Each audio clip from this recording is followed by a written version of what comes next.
Hello, I'm Antonio Mora. This is the newsandnews.com Day in Brief. Today's top stories in 4 minutes. It's Thursday, October 25th at about 7 p.m.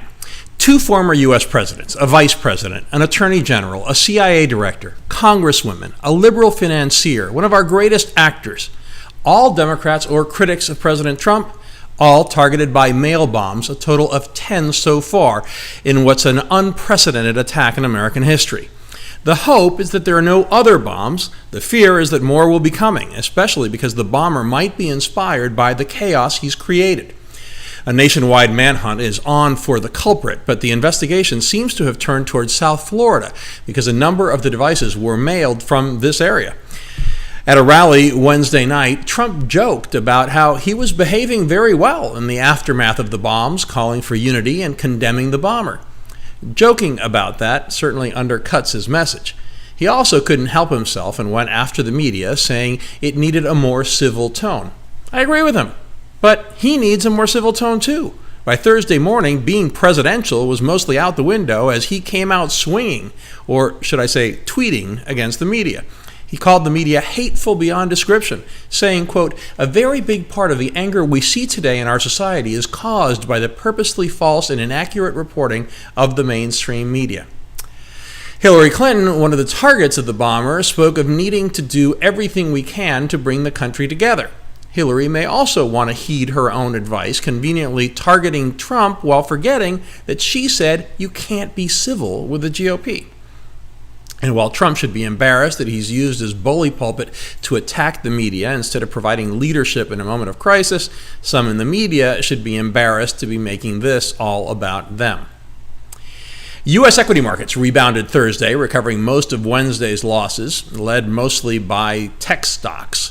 The Dow jumped by 400 points, but the Nasdaq did a lot better, going up almost 3%, a little less than twice the Dow's percentage gain. CIA Director Gina Haspel briefed Trump on the killing of Jamal Khashoggi after her visit to Turkey. The CIA had no comment on a report that Haspel listened to audio of the killing. Meanwhile, the Saudi equivalent of our Attorney General said there was evidence the killing was premeditated. That comes 3 days after Saudi officials said there was never a plan to kidnap or kill Khashoggi. The Saudis also allowed Khashoggi's son and his family to leave Saudi Arabia. The son is a dual U.S.-Saudi citizen. Foreign Policy Magazine is reporting that National Security Advisor John Bolton is conducting a whisper campaign to oust Defense Secretary Jim Mattis. Bolton is reportedly behind rumors that Mattis plans to resign. Bolton and his deputy are said to have clashed with Mattis and believe he's, quote, not ideologically aligned with the Trump administration. In a public appearance in D.C. Thursday, Justice Ruth Bader Ginsburg said Congress is culpable for polarizing the judicial process. No surprise there. That problem long precedes what's happened with Garland, Gorsuch, and Kavanaugh. She highlighted the philosophy and approach of her former colleague, retired Justice Sandra Day O'Connor, who retired from public life this week, revealing she had dementia. Ginsburg said O'Connor put country above party and self-interest and worked collaboratively to solve problems. If only more would follow her example. In our alternate universes segment, The Great Divide Between Conservative and Liberal Media, yesterday suggested you compare and contrast the websites of news organizations on left and right to see how the realities they portray are dramatically different.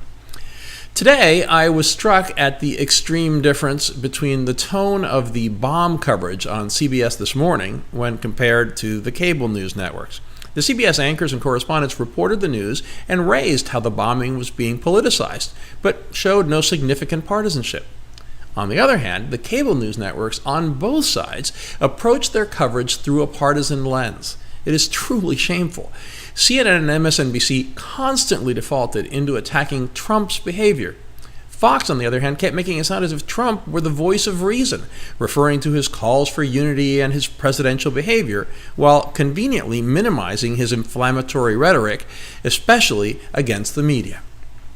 The media, however, with its partisanship on the right and left, is infuriating, and it's embarrassing to all journalists, doing a terrible disservice to the country. We have all those stories and much more updated around the clock 7 days a week on newsandnews.com, where you will find all you need to know in one place.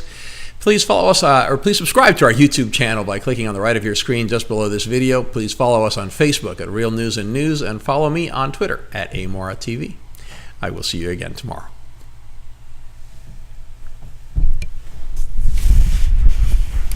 Heading out? Yeah, meeting